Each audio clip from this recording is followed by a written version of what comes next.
So today we're going to be going over chapter 3.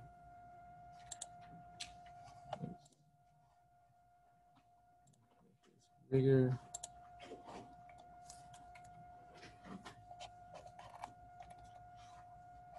I'm going to move me down to the corner down here. All right, so cells. Living things are made up of cells.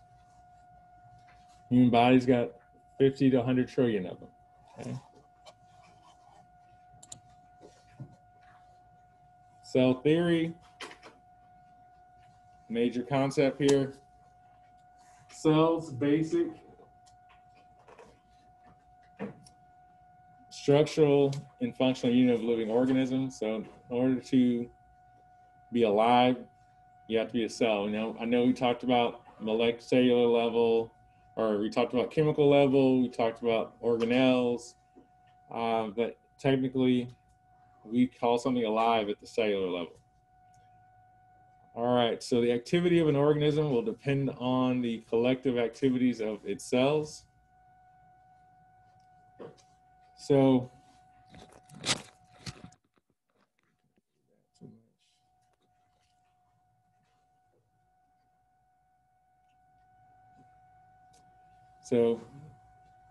structure determines function, structure of the cells determines the structure of the organism. Okay, principle of complementarity. Your biological and biochemical activities in your cells are going to be dictated by relative number of specific subcellular structures, and continuity of life has a cellular basis.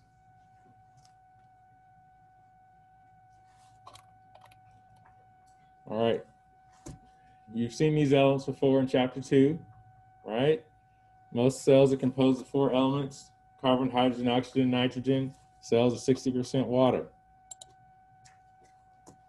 Main parts of the cell: the nucleus, the cytoplasm, plasma membrane. Okay, nucleus, cytoplasm, and plasma membrane. Main parts. Okay, so here's your nucleus. You see that it has the DNA inside of it. The nucleus is surrounded by cytoplasm. That's where all the organelles are. And then the cytoplasm is surrounded by the plasma membrane. So let's start with the nucleus. It's your control center. Okay, so it contains your genetic material. That's your DNA, deoxyribonucleic acid. So what is DNA important for? Well, you use it to build proteins and use it to reproduce cells. And what are the regions of the nucleus? Well, you've got the nuclear envelope, nuclear membrane. Those mean the same thing. You also have the nucleolus, where ribosomes are made. And you have chromatin, which is DNA and some protein. So basically you have a container, DNA, and location to make ribosomes.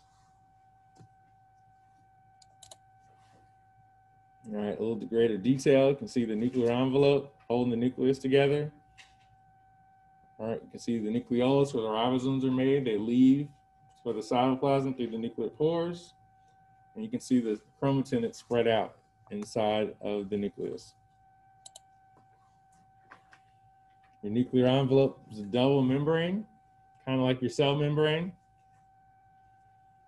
Again, like we said, it has nuclear pores, allow for exchange of materials with the rest of that cell. So just like the cell has cytoplasm, the nucleus has nucleoplasm, the fluid inside of it.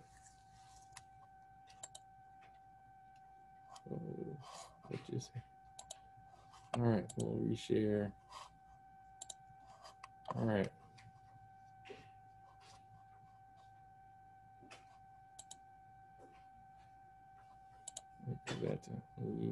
All right. So nucleoli, nucleus is going to have at least one. Again, that's where the ribosomes are made. Ribosomes will leave the nucleus for the cytoplasm through those nuclear pores. And they'll serve as locations for protein synthesis, making proteins. Remember we learned about those 4 biomolecules. Remember proteins is one of those classes of biomolecules, right? Anybody kind of faintly remember that was one of those 4? So what were the others? So we had protein. We've been talking about DNA, and that's a nucleic acid. Learned about glucose, and that is a carbohydrate. We learned about parts of your cell membrane. What category is that in? The lipids. Okay, very good. Okay, chromatin is composed of DNA and protein. So when the cell's not dividing, you can see it, or it's present. When the cell is dividing, it condenses to form chromosomes. They're dense and rod-like. But when it's in the chromatin form, it's spread out throughout the nucleus. Let's talk about the plasma membrane. It's transparent, means you can see through it, but it is a barrier for what's inside your cell. And it contains what's in your cell, your organelles. Also, it separates essentially what's inside your cell from what's outside your cell. Okay.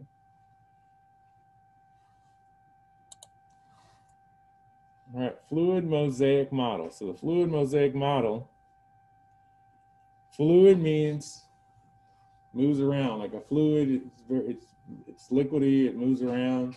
So in this case, fluid just means it moves. Mosaic just means lots of pieces, like a mosaic tile. So that plasma membrane is constructed of phospholipids, cholesterol, proteins, and sugars.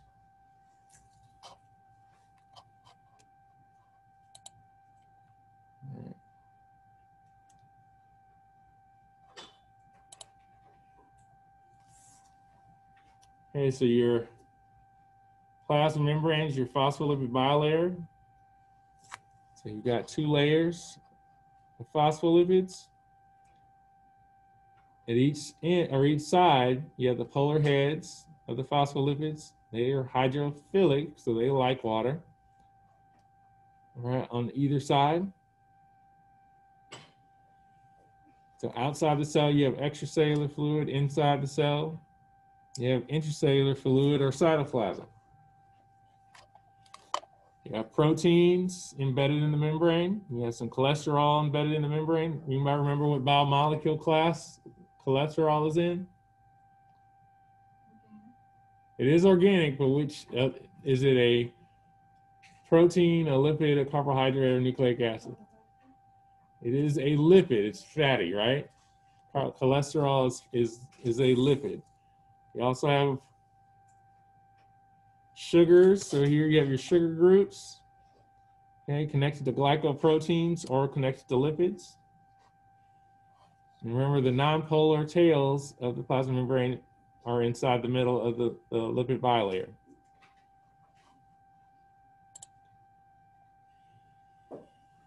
All right. Phospholipids are polar, interact with water. The fatty acid chains don't. Phospholipid tails don't. This is based on polarity. We learned about that differences in charge, right? So you have positive end and a negative charge, or negative end. Again, phospholipid arrangement. Polar heads are hydrophilic, which means they like water. Philos means love, like Philadelphia is a city of brotherly love. All right. The tails are nonpolar, which makes them hydrophobic. Remember, phobia means fear. And they're on the interior of the membrane.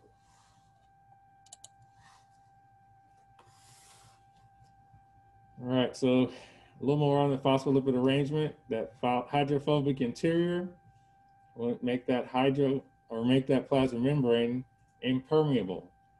What does impermeable mean? You might think they know. So it means impassable. Things can't go through it. Okay. So it's the most water-soluble molecules. So things that dissolve in water typically won't go through the plasma membrane.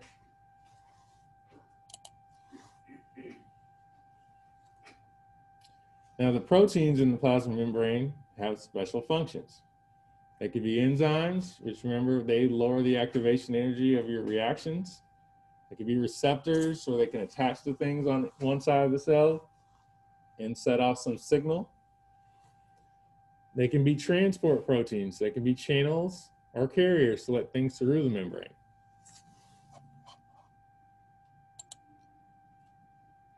Okay, the sugars in the membrane. You have your glycoproteins. These are basically sugars attached to proteins, and they're on the extracellular side of the membrane. You also have glycocalyx, sticky and fuzzy. It's also on the surface of the cell.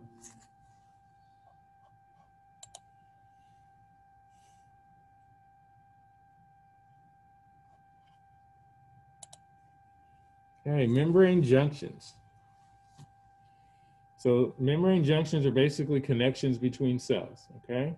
How they can be linked to each other. So 3 ways they can link together.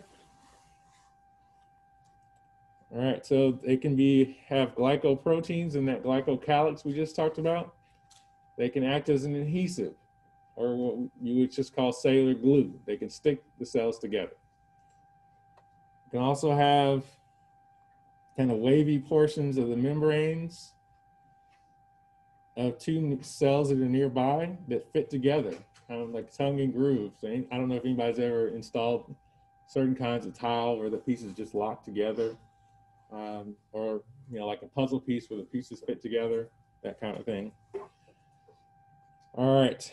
Also, you can have special membrane junctions, and these will vary depending on their roles. Okay, different kinds of membrane junctions.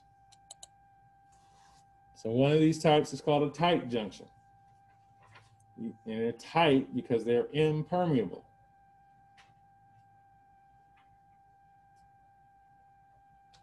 They form leak-proof sheets when they connect to each other. So just think, if they're tight, these things can't get in through them. And they prevent substances from passing through that space between the cells.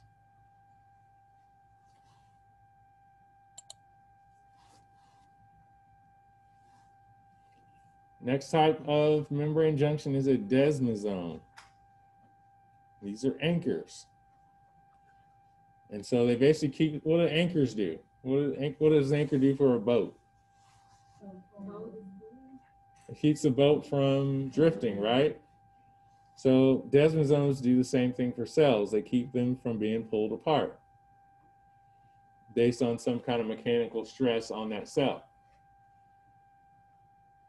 And how are they made? Well, they're made through these button-like thickenings of these adjacent plasma membranes. So the plasma membrane gets thick, creates these desmosomes, and they just serve as anchors. Also have gap junctions. So the tight junctions are leak-proof. The desmosomes are anchors. Gap junctions are leaky. Okay, they are for communication. So you have these cylinders that are hollow proteins. We call them connexons because they are connectors, and they go across the width of both membranes. And so molecules just go easily between the cells through those connexons. Okay, they just make a channel.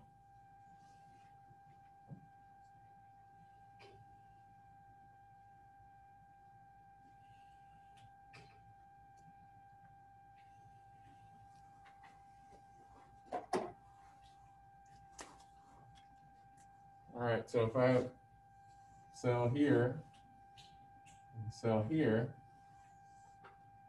you have a protein, okay? In between, that's your connexon protein, which forms a gap junction. So molecules, some can go this way, some can go that way, okay? That's all it is. It's kind of like a tunnel. So I don't know if any of you have ever been to like the New York, New Jersey area. They have tunnels where if you go in on one side, you're in New York, and you come out on the other side, you're in New Jersey. So it's kind of like that. Okay.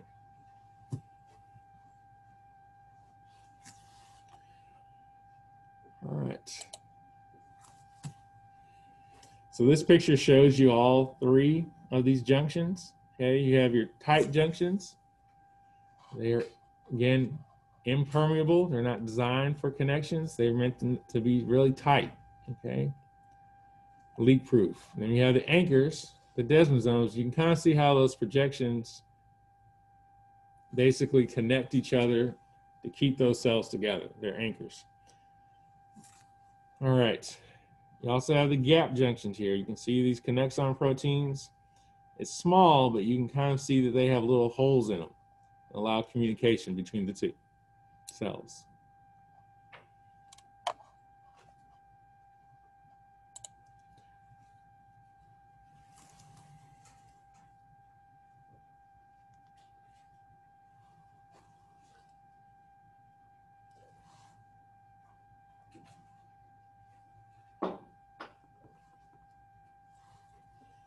All right, so the material outside the nucleus, inside the plasma membrane, is cytoplasm.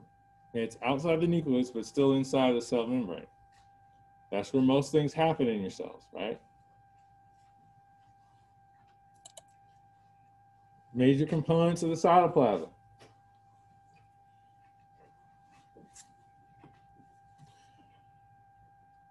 Okay, so the cytosol is fluid that suspends other elements. Okay, your cytoplasm is composed of cytosol. Your organelles, that's your machinery of the cell, forms all your chemical reactions. They're called organelles because they're like little organs, okay, and they perform cellular functions. You also have inclusions, and these are chemicals, like stored nutrients or products of cellular reactions. So cytosol, organelles, and inclusions, those are the elements of the cytoplasm.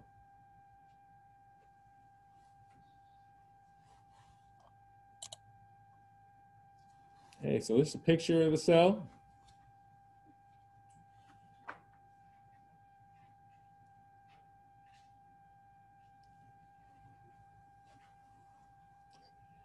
So you can see in the picture, we'll get into what each of these are. Here's your nucleus, okay, your nucleolus, plasma membrane. We talked about that already, our cytosol. Okay, we're going to introduce you to our endoplasmic reticulum, rough endoplasmic reticulum, smooth endoplasmic reticulum, ribosomes, the Golgi apparatus, mitochondria, centrioles, lysosomes, microtubules, intermediate filaments, and peroxisomes. Okay. Again, I don't expect you to already know what all those are. Just showing you a picture, introducing it to you.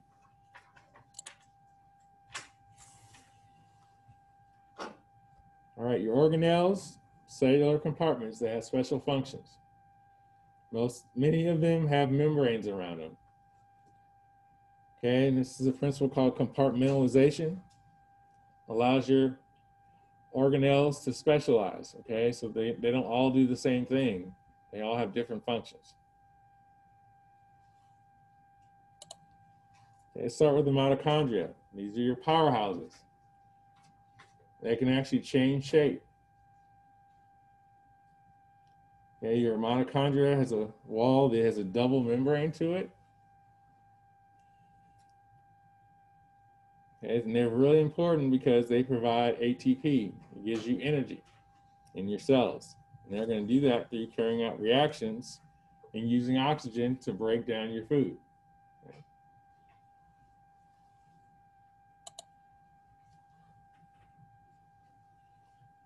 Okay, the ribosomes. These are bilobed, which means they have two lobes.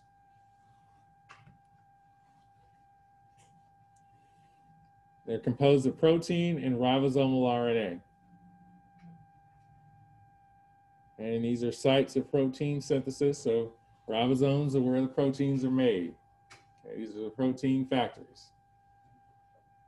Where do you find them? You can find them floating around in the cytoplasm. They can be free, or they can be connected to rough endoplasmic reticulum. They're rough because of the ribosomes on the surface.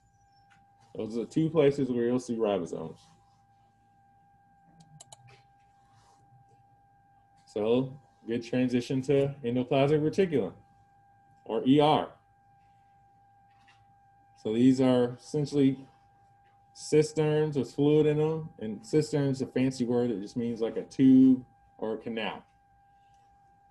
And they carry substances inside your cells.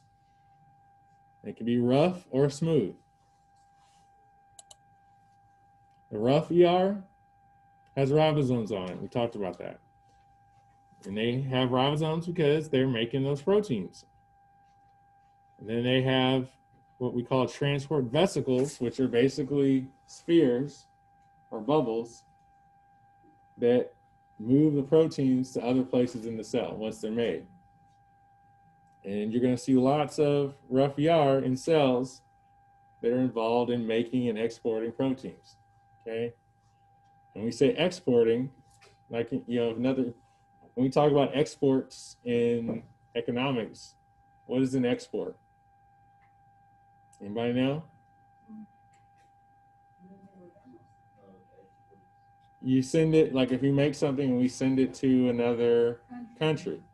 So in this case, export means we send it to another cell, okay?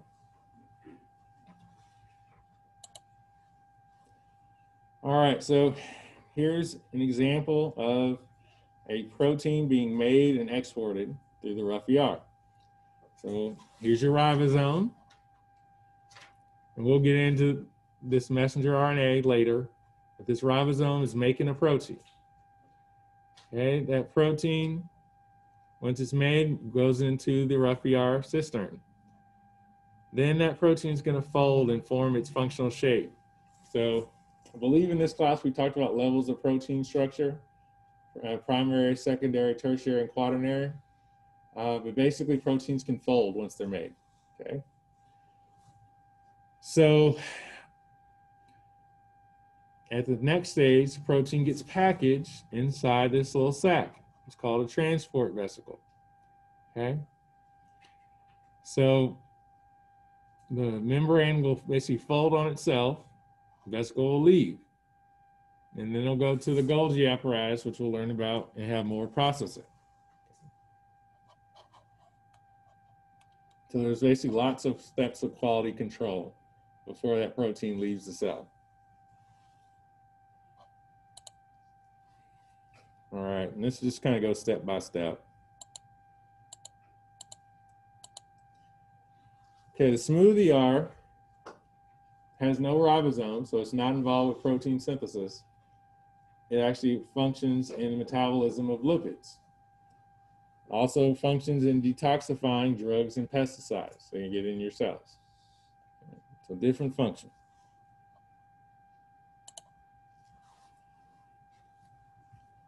So the Golgi apparatus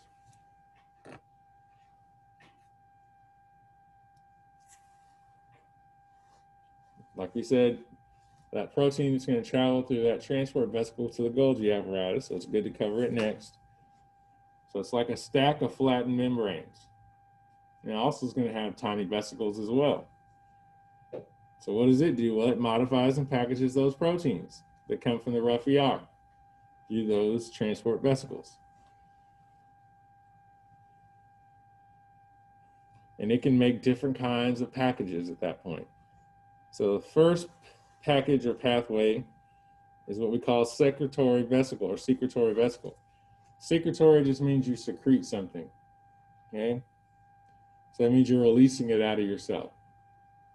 The second pathway would be in-house proteins and lipids. So that means some of these proteins that go to the Golgi apparatus aren't going to leave the cell. They're going to stay in the cell, but they still need further packaging and processing. Third pathway is to create lysosomes. Okay, so that's another type of organelle which we'll talk about soon.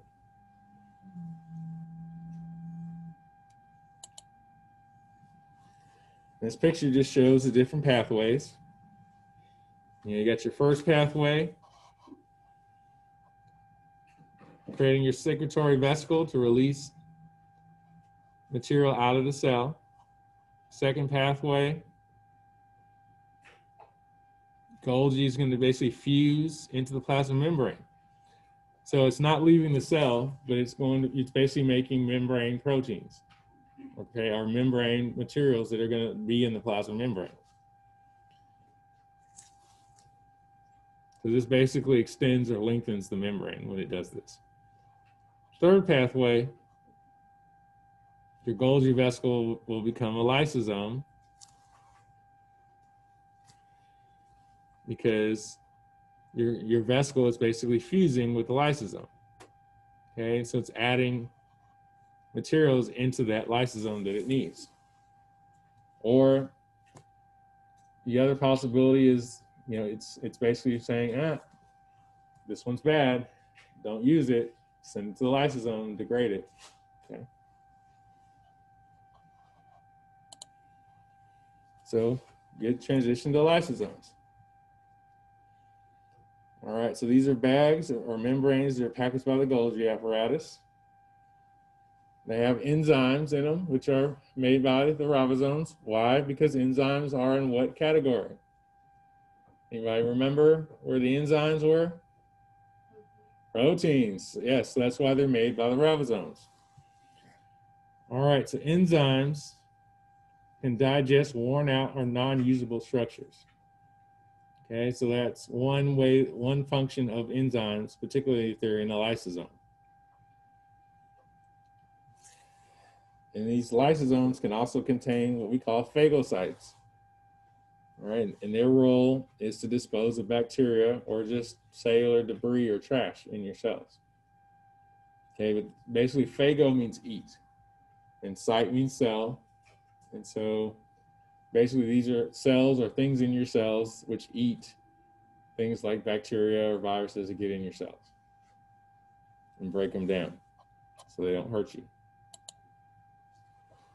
Peroxisomes are also sacs that have enzymes in them, but these enzymes are oxidases. And their role is to detoxify substances like alcohol, as well as formaldehyde. And they can also break down highly reactive chemicals called free radicals. And they get converted to hydrogen peroxide and then to water. Okay, so you take something that's very dangerous and turn it into something that's very natural. So that's pretty good to be able to do. Not just get rid of it, but turn it into something good. All right, and also they can replicate or basically create multiples of themselves by pinching in half or budding off of the ER. They can duplicate. Okay, on the inside surface of your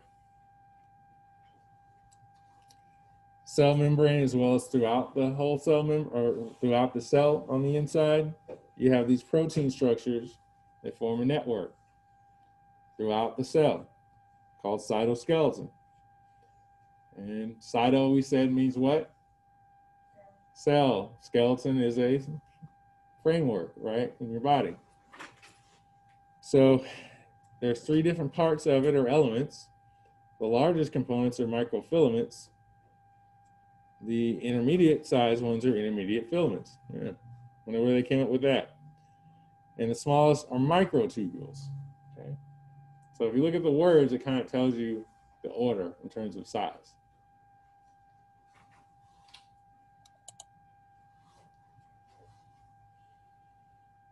All right, so the microfilaments shows you there, they're composed of actin. Okay. We'll learn more about that later. Okay, but 7 nanometers is that, I guess, width. Intermediate filaments, they're 10 nanometers width.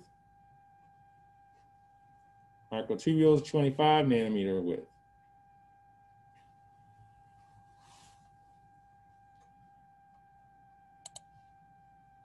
All right, so let's talk about centrioles. So if you had lab already this week, you probably have seen the centrioles. They're involved in cell division. They're basically little rod-shaped bodies have microtubules in them, and they can make more microtubules. They also direct the formation of what we call the mitotic spindle, okay, during cell division. So the cell can divide, separate the DNA. And the contents of the cell can be shifted to either side.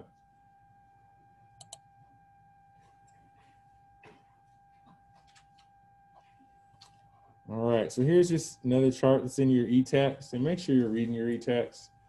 Or if you have a physical copy, that's great too. But make sure you're reading your book. These figures are in there. It just gives you a little more information about structure and function, and that's a big theme in the course. All right, so for the sake of time, we're going to go past that because we really covered all of this already. All right, cell extensions. So sometimes you have extensions off of the surface in your cells. So you have cilia, flagella, and microvilli. So cilia, their role is to move materials across the surface of your cells. Example would be you have cells in your respiratory system, and they help move mucus, because you don't, when you get congestion, you want to be able to get rid of that congestion, and your cilia help you do that. You also have flagella, and they help to propel cells. All right, only flagellated cell we have, or in the human body, is sperm cells.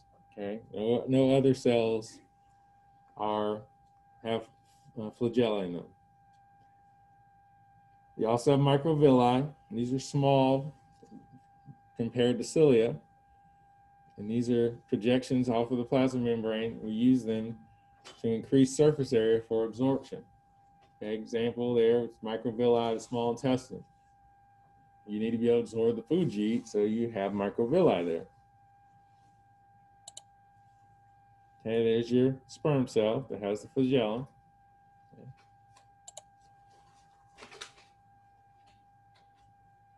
All right, all cells are not the same, right? Cell diversity. You have over 200 different types of cells in your body. They can be different lengths. All right, so some cells are 1/12,000th of an inch. Others are over a yard. You think about it, you have one cell, it's over a yard long. That's over 3 feet. Like your nerve cells, they're actually considered one cell. All right, the shape is reflective of the function, right? Okay. All right, let's make sure you check, make sure our mask covering the nose. All right. So you have some cells that their role is to connect body parts. Remember we learned about connective tissue in lab. So you have fibroblasts, and they have cable-like fibers that they secrete. Red blood cells are also connective tissue. They carry oxygen in the bloodstream.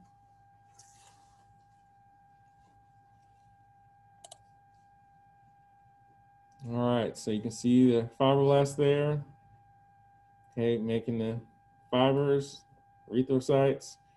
I want you to know here, erythrocytes have no organelles. All right, but I'll also show you the fibroblasts, and they wanted to point out the rough ER and the Golgi apparatus on the fibroblasts. Why do you think they're pointing those out? Based on what you've learned about those two organelles. What does the rough ER do? And what does the rough ER have on it? Ribosomes. What do the ribosomes do? They make protein. All right, so the rough ER has the ribosomes on it, so it makes and packages those proteins. Then where do those proteins go after they leave the rough ER? The Golgi apparatus, okay, for further processing. Okay, so those are really active in fibroblasts, because you need to make these fibers that are, and those fiber materials are made of protein.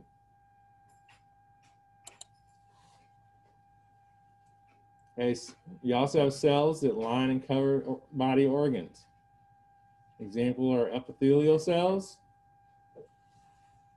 All right, and they pack together in different sheets.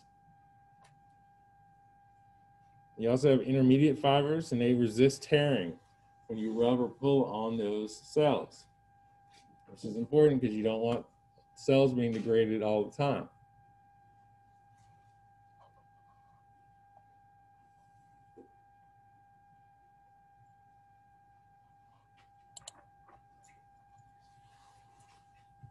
All right, so again, shows you those epithelial cells. And those intermediate filaments keep those cells in place.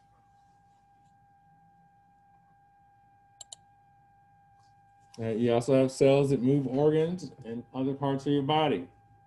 Example, your skeletal muscle, as well as smooth muscle cells. They have contractile filaments in them. Allows those cells to shorten with some force. Okay, it allows your body to move your bones, or muscle, skeletal muscle moves your bones. Smooth muscle is going to move food through the digestive system or move blood through your blood vessels.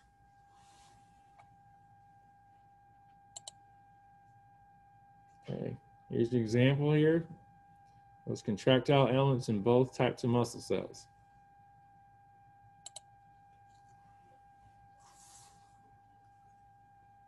You also have a cell type that stores nutrients, and those are fat cells. Or anybody remember from lab what we called the fat cells? Started with an A. Adipocytes or adipocytes, yeah. So you have these lipid droplets that are stored in the cytoplasm.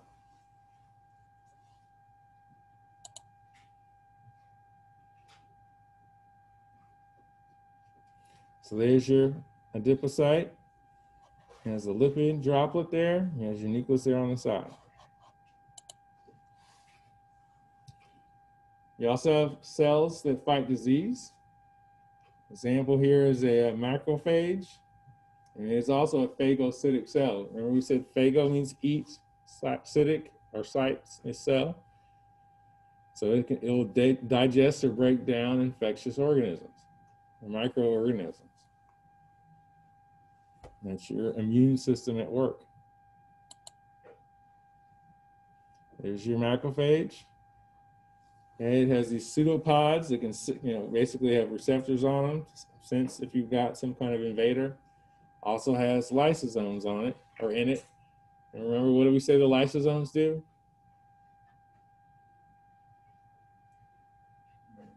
Break down things, okay? So that's why you need those in your macrophages to break down those microorganisms. So if you start linking the information, to me, it's a little easier to remember, because if it's just like a bunch of different facts, that's hard to remember. But if you go, okay, this relates to that, it's a little easier to remember. All right, you also have cells that gather information and control functions in your body. An example of those would be nerve cells or neurons. So they can take signals from one part of the body and send them to another part of the body.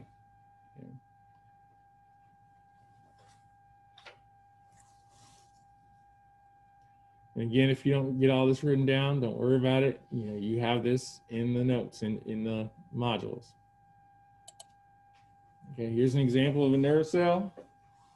Again, gathers information, controls body functions. You have different processes to receive information and to send information. Also point out the nucleus and the rough ER. Why do you think it points out those? What's the nucleus do? What's its role? DNA is your genetic information, which is your instructions for making proteins. Okay, and then what do the rough ER do? They make proteins and package proteins. Okay, so nerve cells are going to be really active because they've got to send those signals, and part of the work that they do in sending those signals is using proteins.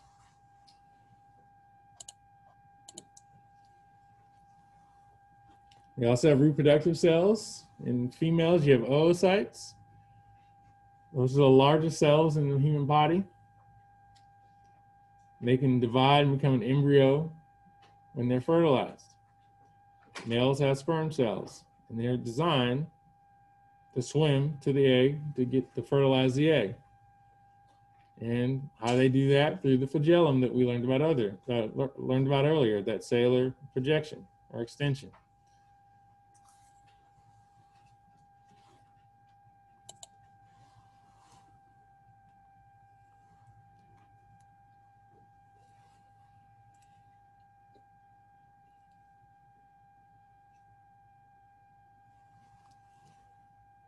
All right, so again, shows you your reproductive cell.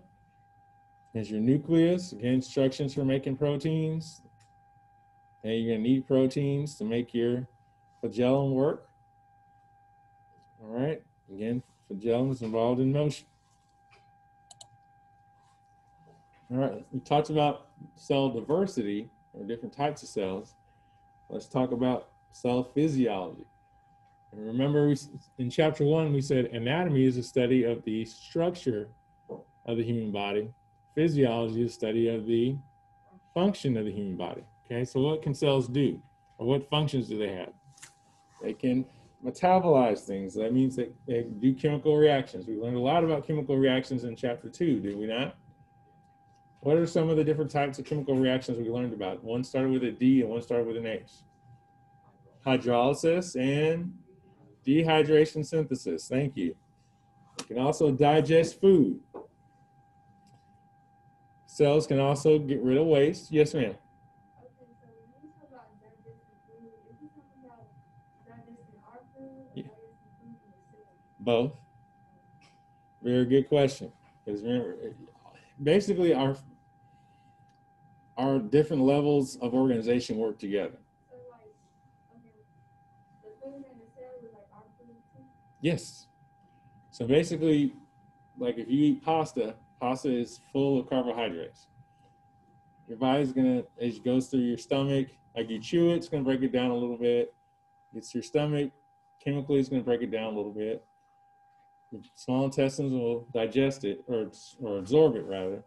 Okay, it'll go to into your bloodstream, get carried to different parts of your body. Different cells will then take in some of those pieces, break them down even further because they need to be broken down further in order to metabolize them. So yeah, good question. So also cells are involved in reproduction, right? That's how we all got here. So cells are involved in growth. Now you don't start out as a baby and still stay a baby your whole life, right? You grow to be an adult. Cells have the ability to move. Cells, just like our sperm cells can move to the egg, cells have the ability, some have contraction elements to them. Yeah. Yeah. All right, so when you said cells grow, it's like, do old cells die off? Yes. So good question. So cells, depending on the cell type, have basically a certain number of times that it can divide before it's done. So particularly like you look at your skin cells, like the cells that you have on the surface of your skin, next month, be completely different cells, okay? You're always dividing and creating new cells, and the cells on the surface eventually do die and get moved off, you know? Well, part of it is they're essentially layers of separation from a blood source. And essentially, if you don't have blood source, your cells will die. Part of it's temperature, part of it's just, you know, being on the surface, you're rubbing your skin, you're all, you know, getting exposed to heat. So your cells, you know, but the other part is just aging. Just like our body ages as an overall organism, our cells can age, and our DNA can age. And so part of what you see, when you see the organism getting older, you're also seeing the cells getting older. We can get into a lot more detail on it, but like even with your DNA, the number of times your DNA divides over time, or number of times you replicate your DNA and make new cells, you actually have pieces of the DNA that get cut off every time. And if you get to a point where there's too much cut off, it's basically a signal that that cell is done. And so, yes. So the big principle here is a lot of what we have on this list, we think of it as just what happens at the organism level, but it also is happening at the cell level and tissue level, organ level, because your individual cells can get bigger. Your individual cells can divide, and you have more of them, but some of them change the size. Okay, so just like you move your whole body, there are cells in your body that move, right? So good question, good question. Cells respond to stimuli, okay? Put your hand on the stove, hopefully your body senses that it's hot, right? And sends a signal for you to move your hand away. But there are other examples, you know, on a cellular level, microorganisms present. Hopefully your cells have ability to recognize that that microorganism is in your body before it does too much damage.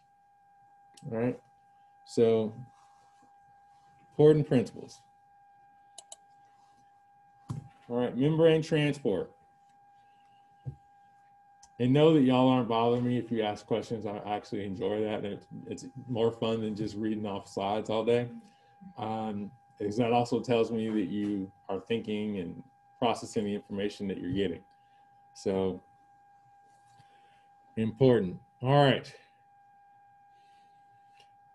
Membrane transport. So solutions. Okay. So what are solutions? Well, solutions are mixtures. And they're homogeneous. And homogeneous, homo means same, so they're basically same distribution all the way through. All right, so it's of two or more components. So you're going to have a solvent, which is what you dissolve something in. In the body, it's usually water. Solutes are things that are in smaller quantities and they dissolve in the solvent. So, big picture point.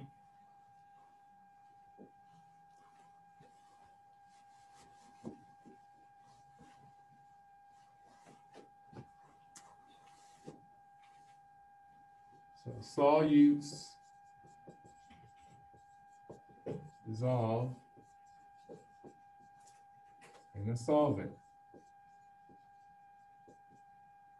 Solutes dissolve in a solvent. Okay. So I know those may be new words to you, but just, you know, if you have sugar and water, sugar's typically going to be your solute, so your water is going to be your solvent. You have salt and water, salt's your solute, water is your solvent. Okay.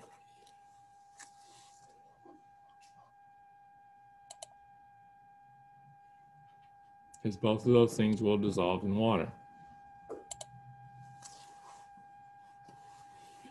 All right. A couple of terms you need to know: intracellular fluid and interstitial fluid. So intra is within, so this is fluid, it's within your cell. And it's composed of cytosol. Remember we learned about cytosol, that's a component fluid inside your cell. And nucleoplasm, which is that fluid inside the nucleus. That's your intracellular fluid. And it is a solution. Okay, so if it's a solution, that means it has to have some solvents in it, right? So those solvents include things like gases. Yes, gases can be dissolved in a liquid. Nutrients, salts, okay? And salts, again, salts is more than just sodium chloride. It's just any cation with the positive charge and anion with the negative charge. So like potassium chloride or sodium iodide, those are all salts.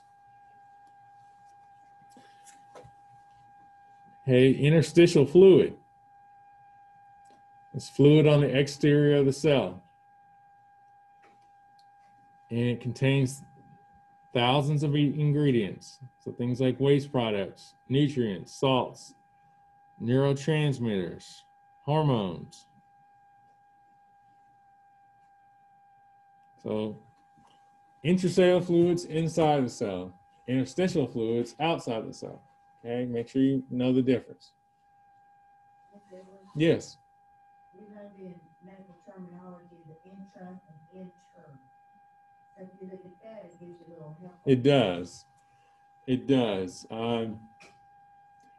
Technically, inter is inside and intra is within, but in this case, they mean the same thing. You know, so it does help you.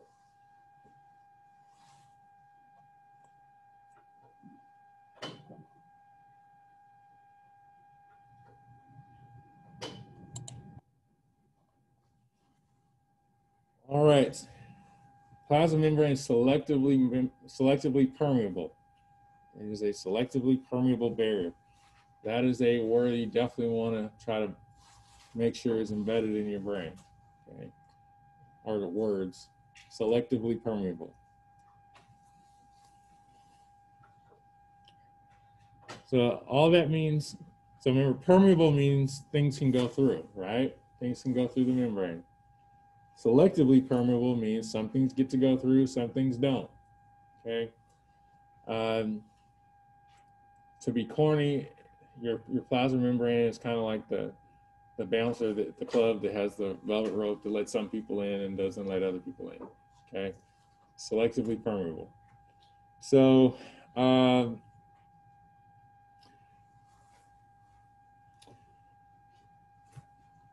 examples, nutrients that can enter your cells. You also have undesirable cells or substances that can't get in, okay? So really only the cool things get to go in the cell or out of the cell. The things that aren't cool don't get to go through, right?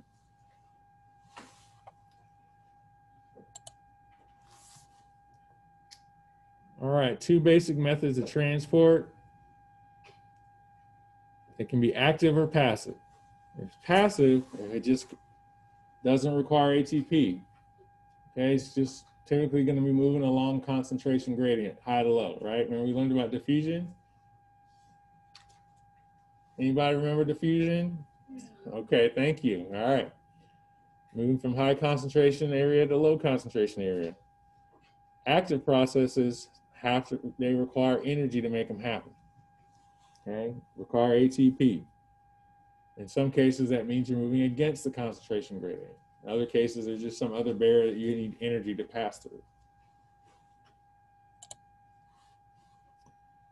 All right, I don't think this is going to play in here.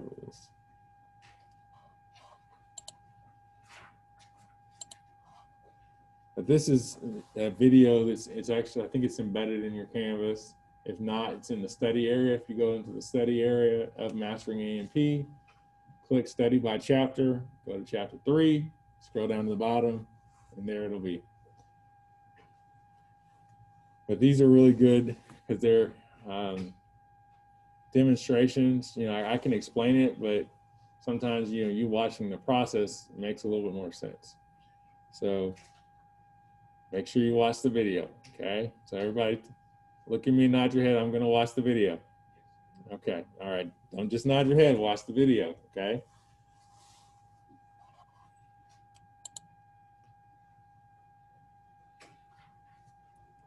All right, so particles in diffusion. So they're gonna distribute themselves evenly in a solution. So if you had me for lab, you watched a diffusion demo where I put some food coloring in water, right? So beginning, food coloring was kind of in a small area. What happened by the end of class? It was distributed, right? Fairly evenly. All right, so the driving force behind that is kinetic energy. So even though you can't see the molecules, they're actually moving. Okay, and there's energy involved in moving. So just like there's energy in you moving your body, there's energy in molecules moving. Okay. And that movement is actually fairly random. Again, diffusion is movement from a high concentration to a low concentration. Another way of saying that is moving down the concentration gradient from high to low, it's moving down. So what affects the speed of diffusion? Well, the size of the molecule as well as temperature. Okay, so principle here, smaller the molecule, the faster the rate of diffusion. That should make sense because you think about it, if I told you to, run across campus and I told you to hold this while you do it, you run at some speed, but then if I gave you like a bowling ball and asked you to run with it, would you run as fast? Probably not, right? Right, so smaller the molecule, faster it's gonna move. Okay, same principle. If I'm not gonna throw things at you, but if I was gonna throw this at you, I could probably throw it and hit the back wall, right? But if I wanted to throw this, I don't know, even if I really, really threw it hard, I don't know if I could hit the back wall because it's heavier, right? Same principle. But just so you know, I don't throw things at people, so don't worry. We're not going to have any of that in class. All right. Although I may throw candy occasionally or other things like that, so nothing that'll hurt you. All right. All right. So warmer the molecule, faster the rate of diffusion.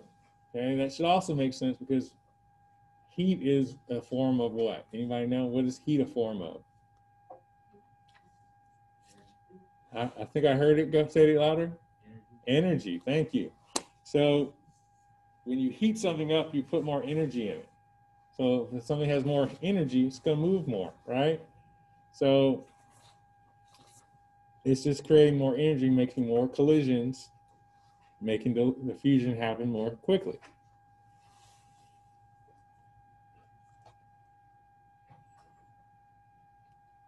So another way of thinking about it, who likes to go outside and run when it's super, super cold? Yeah, we got one person, right? Who likes to get outside and move around when it's nice outside and warm? Okay, all right. Increase the temperature, increase the energy, increase the rate of diffusion. Some more examples of diffusion. Basically, you have a cup of coffee, put a cube of sugar in it. Don't stir the sugar into the coffee, just leave it there. By the end of the day, it'll be sweet. Now, it'll be cold, but it'll be sweet, all right? Because the sugar has had time to diffuse. Actually, wouldn't the heat of the coffee make it break up faster? It would. If it's a warm cup of coffee, it would diffuse much more quickly. So it might actually still be a little bit warm by the time it dissolves. So good point. All right. So again, the molecules are moving by diffusion and sweeten the entire cup. So it's going to evenly distribute. All right. So this is kind of like I said, what we did in class. Okay. The food coloring, it evenly distributes. That's diffusion. And so what you're trying to get to is equilibrium, or it's an even distribution. You're going from high to low to get to a point where the distribution is the same. So molecules in a passive process, again, move by diffusion in these circumstances. The molecule is small enough to go through the membrane, or the pores in the membrane, rather. So, and the pores are formed through membrane proteins. Okay, if they can fit through the pore, that it will pass through. Also, if the molecules are lipid soluble, why do they have to be lipid soluble? Yes, well, what in the membrane makes that happen? Phospholipid. So, what's on the inside of the plasma membrane?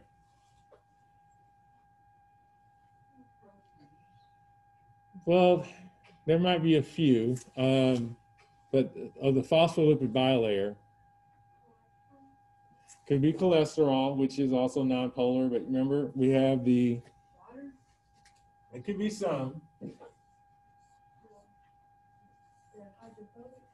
Yes, thank you. Hydrophobic tails, excellent. All right, so you have your plasma membranes of phospholipid bilayer. You have the polar heads, nonpolar tails. So to even get to be in this area, you have to also be nonpolar. Okay, If you're non-polar, you can kind of push your way in between. If you're polar, you're not getting through, okay? You might get to this layer, but once you get here, you can't go any further if you're polar. If you're non-polar, you can fit through. Also, molecules that are assisted by a membrane carrier. So maybe they're too big to go through a channel, but if there's a membrane carrier that's designed for it, it can go through the membrane protein. Okay, so those are basically 3 ways diffusion can happen through the membrane.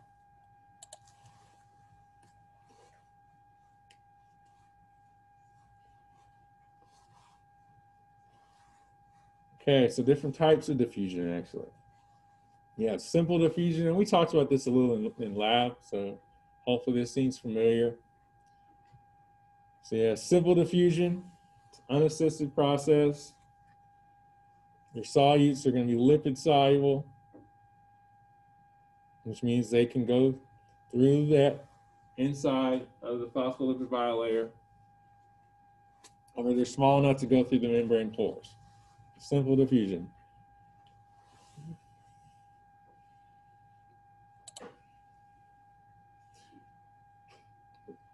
All right, these lipid soluble solutes pass straight through. Another type of diffusion is osmosis. Okay, osmosis is just water diffusing. Okay, so other materials that diffuse, it's not diffusion. It's diffusion, it's not osmosis. If it's water, then it's osmosis. So everybody repeat after me. Osmosis is diffusion of water. Okay, all right. So remember, water is very polar. You can easily cross the plasma membrane through what we call aquaporins, which are basically channel proteins. Okay, and water is moving down its concentration gradient.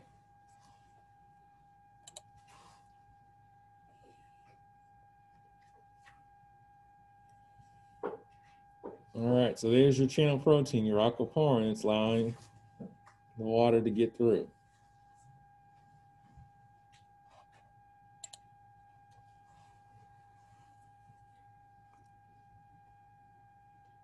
All right, osmosis.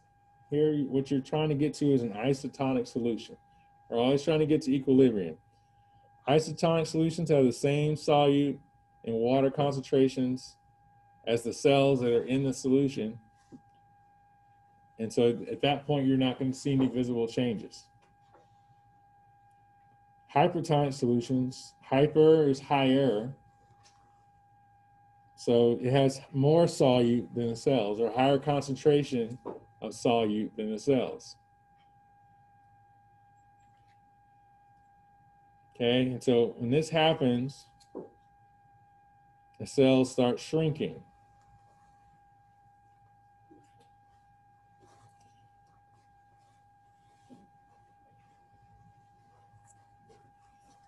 All right, so hypertonic solution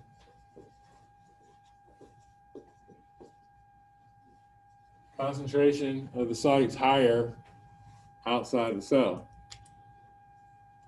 It means concentration of water is higher inside the cell. Water is going to come out.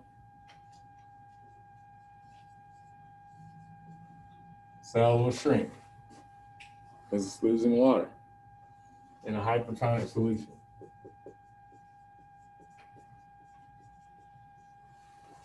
In a hypotonic solution,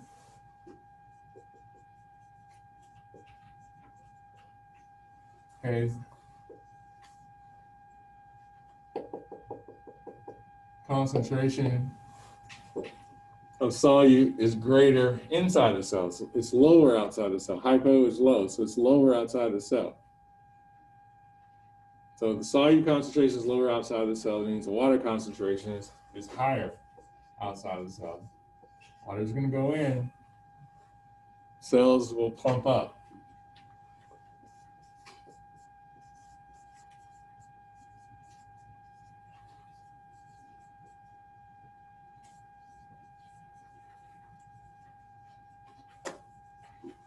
and it could eventually burst depending on how bad the concentration difference is. And trust me, you don't want cells bursting in your body. All right, so here's your example. I think you saw this in lab. This is a normal isotonic shape of a cell for red blood cell. Again, if they're hypertonic environment, they start shriveling. And if they're hypotonic, they will expand.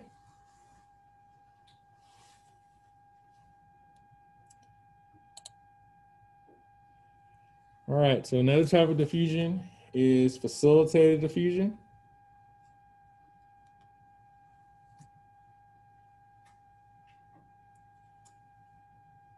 So here we're transporting lipid insoluble substances, so things that can't go through the bilayer, as well as large substances that are too big to go through. So they need a facilitator. Example would be glucose. Needs a facilitator for diffusion. So in these facilitators are either protein membrane channels or protein carrier proteins. So they can be channels or carriers. So on the left there, you've got your carriers. These carrier proteins are designed exactly for glucose. Okay, and they change shape once the glucose arrives and open up on the other side and let glucose cross over. You also have channels. Okay, based on size and charge, these small particles can go through the membrane. They have to be small enough to fit through the channel. Okay, so filtration, there's some sort of pressure, you can force liquid or solute through the membrane. But you have to have a pressure gradient. So again, instead of a concentration gradient, now we have a pressure gradient, but you still have some difference. So basically that filtrate or fluid is going to get pushed from a high pressure area to a low pressure area. And that's actually normal in the kidneys, okay? Helps your kidneys work properly.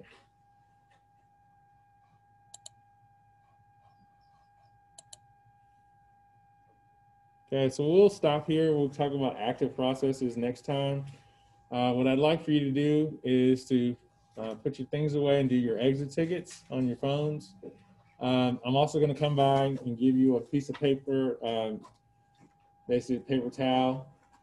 I'm going to spray your area and then wipe it down and wipe your seat. And you can throw your paper towel away when we get ready to go.